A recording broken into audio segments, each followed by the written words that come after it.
Hey guys, hope you are doing well. Welcome to Agri Silvi. Today we will discuss some important points about horticulture. Use playback speed 1.5 or 2 as you wish. So be attentive, be an optimist. Let's start. Joven green is a high yielding variety of obviously Indian spinach, that's beet leaf. Okay, Jovenir green. Which is highest producer of fenugreek. Fenugreek एक जो दाना होता है ना, हम देखेंगे next slide पे उसका picture.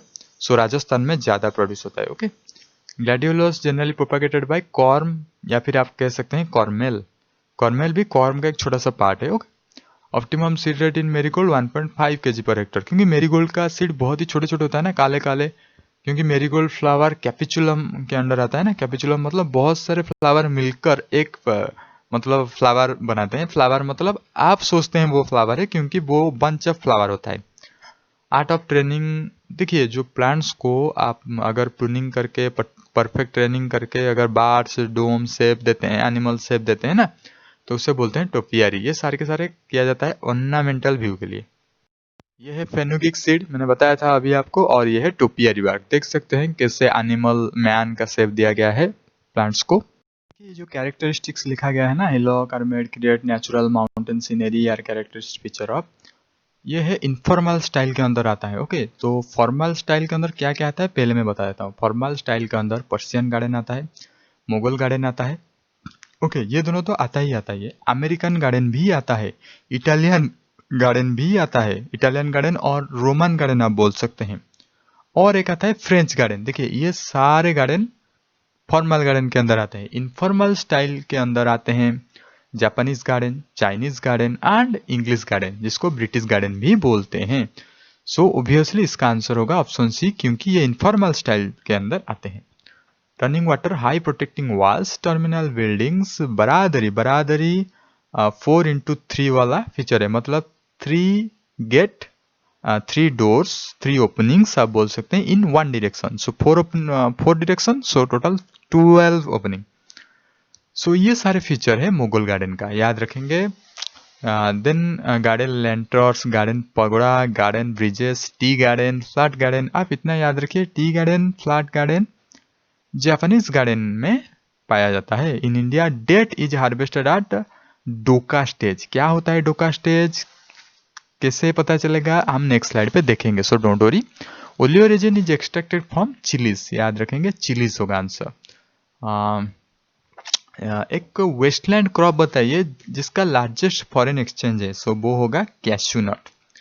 Zero energy cooling chamber, इसे बोलते हैं ZECC, zero energy cooling chamber. ये ऑपरेट करता है सेकेंड लॉ ऑफ थर्मोडायनामिक्स के बेसिस पर.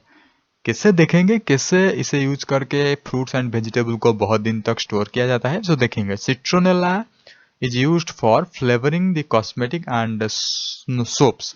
सिट्रोनेला एक ग्रास फैमिली से बिलोंग करता है. सिट्रोनेला ये मेडिसिनल एरोमेटिक प्लांट में हम डिस्कस कर चुके हैं. So you should watch those videos. The medicinal plants known as second shilajit, इसको भी हमने डिस्कस किया था. सफेद मुलसी, क्लोरोफाइटम क्या है हम देखेंगे नेक्स्ट स्लाइड पे. So go for next slide. ये भी हम डिस्कस कर सकते हैं. What is the correct sequence of the given 5 major fruits descending order of their production. देखिए, प्रोडक्शन की बात कर रहा है. अगर एरिया होता तभी पहला नंबर पर आता क्या, एरिया मैंगो आता. अगर प्रोडक्शन की बात किया जाए, पहले नंबर पर आता है बनाना, उसके बाद मैंगो, उसके बाद तो सब आएगा. पहले डेट पाम के बारे में थोड़ा जान लेंगे, उसके बाद डेवलपमेंटल स्टेज पढ़ेंगे. डेट पाम बोटानिकल नेम है फोनिक्स डक्टिफेरा, और इसका फैमिली है आरेकासी. ये ओरिजिन हुआ था इराक से. ओके, देन जानते हैं डेवलपमेंटल स्टेज. जो जो इंपॉर्टेंट है वही चीज मैं बताता हूँ. जैसे हवाफुक, चिरमी और गंदोरा इसे बोलते हैं. डांग और रुटाब इसे बोलते हैं. और पिंड और पामर इसे बोलते हैं. सो जानते हैं क्या क्या होता है. एक्चुअली ये होता है रॉ फॉर्म हवाबुक. ओके, और ये जो चिरमी है ना, ये फुली ग्रोन हो जाता है, हार्ड हो जाता है, येलो इन कलर हो जाता है. ओके, जो डांग होता है, डांग स्टेज, और रुताब स्टेज, ये सॉफ्टनिंग स्टेज, मतलब ये राइपनिंग होने के बाद थोड़े से मॉइस्चर लॉस भी हो जाता है. उसके बाद ये जो पिंड स्टेज है ना, ये मतलब मॉइस्चर डिहाइड्रेट होकर ओनली 10 to 6 मतलब 10% रह जाता है. सो ये बहुत ही ज़्यादा ड्राइड है. तो इंपॉर्टेंट फैक्ट एग्जाम में क्या आता है, इंडिया में डेट जो हार्वेस्ट होता है वो डोका स्टेज में होता है. याद रखेंगे डोका स्टेज में. अदर कंट्री में जो हार्वेस्ट होता है वो डांग स्टेज में होता है, डांग स्टेज में।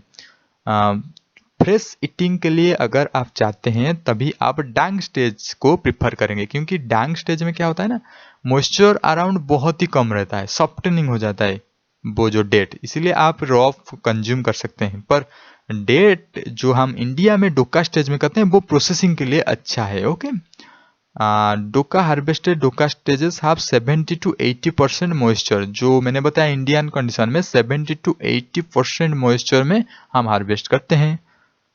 ओके, सो ये सारी चीज related to date farm. So zero energy cool chamber, ये ऐसे दिखता है zero energy cool chamber. Actually ये प्रैक्टिकली ऐसे दिखता है और इसका मैकेनिक्स ऐसा ही है, हम जानेंगे डिटेल में। इसके अंदर ऐसे फ्रूट्स एंड वेजिटेबल आप रखेंगे। ये बाम्बू का यूज हुआ है, ये ब्रिक्स का यूज हुआ है और ये वाटर कैन का यूज हुआ है। ये सारे तो यूज होता है, और अगर आप इसका मैकेनिज्म जानना चाहते हैं इसको आप पढ़ सकते हैं, पर ये हमारे लिए इतना जरूरी नहीं है। देन सफेद मूलसी के बारे में जानते हैं, क्लोरोफाइटम वोरिबेलम, ये है सफेद मूलसी, इसका ऑर्डर है एस्पैरागस। ओके, सो इसे सेकेंड शिलाजीत भी कहा जाता है। बहुत सारे पतंजलि का हो गया, आयुर्वेदिक हो गया, डाबर का हो गया, बहुत सारे कंपनी ने मतलब इसको यूज करके बहुत सारे मेडिसिनल मेडिसिन बना चुके हैं। So it's available in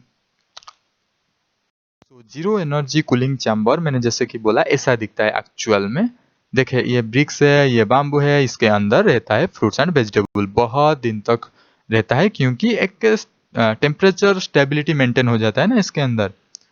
okay, तो ये सेकेंड लॉ थर्मोडाइनामिक्स में आता है, energy can flow and equilibrate. सो याद रखेंगे हमारे सारे के सारे थर्मोडाइनामिक्स लॉ जीरोथ लॉ होता है, thermal equilibrium is transitive, first law energy is conserve, only it can change one form to another form, this is first law, and third law driving force or equilibration uniquely defined। okay, so date harvested होता है डोका stage में, अभी हमने तो देख चुके हैं ये सारी चीज। पर अलग कंट्री में डांग स्टेज में हार्वेस्ट होता है। ओके, पिन स्टेज क्या है भी डिस्कस कर चुके हैं। सोलियो resin is extracted from chillies, याद रखेंगे। पानामा डिजीज ऑफ बनाना हम देखेंगे, पानामा डिजीज के बारे में नेक्स्ट स्लाइड पे। इसे आप कैसे प्रिवेंट करेंगे, इसे लाइम सॉइल में ऐड करके प्रिवेंट कर सकते हैं। Which of the following is not a self pollinated vegetable. Okay, ये तो सारे सेल्फ है ना, only chillies are not self pollinated. Okay, so cowpea tomato French bean are self pollinated, याद रखेंगे। ये तो मैंने बता चुका हूँ, बनाना पहले आएगा, मैंगो बाद में, उसके बाद citrus, grapes, Apple. Japanese long green word से कुकुम्बर, याद रखिए। ओके, और देखिए नॉट करेक्टली मैच्ड, मैंने तो ये तो चीनी चंपा मतलब चीनी मतलब यू नो ना sugar, and Champa variety available है उड़ीसा में। ओके, उड़ीसा में चंपा वेराइटी ऑफ बनाना का चंपा वेराइटी अवेलेबल है। ओके, और चीनी चंपा ये एक स्पेशल वेराइटी बनाना का है, तो पापाया का कैसे होगा, बनाना होगा ना। डेट पाम का तो golden finger we know, walnut का चक्राता सिलेक्शन, ये एक नया चीज है, याद रखेंगे। वॉलनट का चक्राता सिलेक्शन, स्ट्रॉबेरी का टायोगा। या तो जो पानामा की हम बात किए थे तो वो है कॉल बनाना विल्ट, और ये होता है फ्यूजारियम की वजह से। तो ये एक फंगस है, अगर लाइम ऐड कर देंगे तो ये कम जाएगा, रिड्यूस हो जाएगा। पानामा डिजीज जो wide spread throughout the tropics, so इसीलिए इंडिया के लिए ये एक बड़ी समस्या है। चीनी चंपा मैंने बोला था ये है बनाना का वेराइटी क्या। ओके, प्लांट का कौन सा पार्ट्स ऑलवेज वायरस फ्री होता है, क्योंकि वो डिवाइड करता रहता है, वो होता है apical meristem. Okay, Mangala is an improved variety of areca nut, याद रखेंगे। इन ग्रेप्स जो फोर प्रूनिंग करते हैं किसकी वजह से करते हैं, रिप्रोडक्टिव ग्रोथ के लिए करते हैं, एनकरेज रिप्रोडक्टिव ग्रोथ, याद रखेंगे। Which one of the following ranges soil pH is good for potato। देखिए पोटैटो के लिए एसिडिक सॉइल अच्छा माना जाता है, पर न्यूट्रल होगा तो भी चल जाएगा, 5.5 to 7.5। देखिए एसिडिक टू न्यूट्रल, ऐसे आप करके याद रख सकते हैं। Which one of the following is a vector for transmitting leaf call virus. देखिए लीफ कॉल वायरस के बारे में बहुत ही बार हमने डिस्कस कर चुके हैं, बहुत ही पिछले वाले वीडियो में, उससे पहले वाले वीडियो में। ओके, सो इसका आंसर होगा व्हाइट फ्लाई। देखिए कॉड इनिशिएशन पहले तो मैं बता देता हूँ, जो स्नोफॉल वेराइटी है किसका, कॉलीफ्लावर का। और कॉलीफ्लावर का जो ये जो कॉलीफ्लावर है ना, इसका जो एडिबल पोर्शन है वो है कॉड। तो स्नोफॉल कॉलीफ्लावर का कॉड इनिशिएशन एंड डेवलपमेंट कितने डिग्री सेल्सियस में होता है, कितना टेम्परेचर में? सो इसका आंसर होगा 10 डिग्री टू 16 डिग्री सेल्सियस के टेम्परेचर में होता है। तो कैबेज क्लब रॉट हम देखेंगे नेक्स्ट स्लाइड पे। So wait for next slide. Which one of the following cropping system is effective? क्योंकि देखिए जो क्लब रॉट होता है ना, उसका जो कल्प्रिट है वो नॉन क्रूसिफेरस क्रॉप में आता है एक्चुअली। सो उसे हम रिमूव करेंगे। Long rotation with non cruciferous crop. जो क्लब रॉट है ना, जो डिजीज, ये जनरली पाया जाता है क्रूसिफेरस फैमिली से। सो अगर आप नॉन क्रूसिफेरस क्रॉप लगाएंगे तो क्लब रॉट नहीं होगा। बहुत ही सिंपल सा चीज है। Okay, Which of the above are responsible for the deterioration of flower? देखिए सारे के सारे रेस्पॉन्सिबल, मैंने बताया था ऑल ऑफ दिस होगा, तो आंसर वही मैक्सिमम चांस है होने का। ओके, ये मैंने एक लाइफ साइकिल दिया है tomato yellow leaf curl virus का, जो लीफ कल हमने देखे थे। ये कैसे व्हाइट फ्लाई के थ्रू ट्रांसमिट होता है, कैसे white fly act as a vector, आप देख सकते हैं। मैंने बताया था अभी क्लब रूट इन कैबेज जो होता है ना, ये शायद हो जाता है कैबेज। आप देख सकते हैं कितना बुरा हाल करता है कैबेज का। ये जनरली होता है प्लाज्मोडियोफोरा ब्रासिके की वजह से। देखिए ब्रासिके कौन सा फैमिली से बिलोंग करता है? ये क्रूसिफेरस फैमिली से बिलोंग करता है। सो क्रूसिफेरस में ये पाया जाता है। ये जो कल्प्रिट है ना, ये क्रूसिफेरस में पाया जाता है। सो इसीलिए अगर हम नॉन क्रूसिफेरस प्लांट यूज करेंगे लॉन्ग रोटेशन का, तभी ये डिजीज नहीं होगा। सिंपल।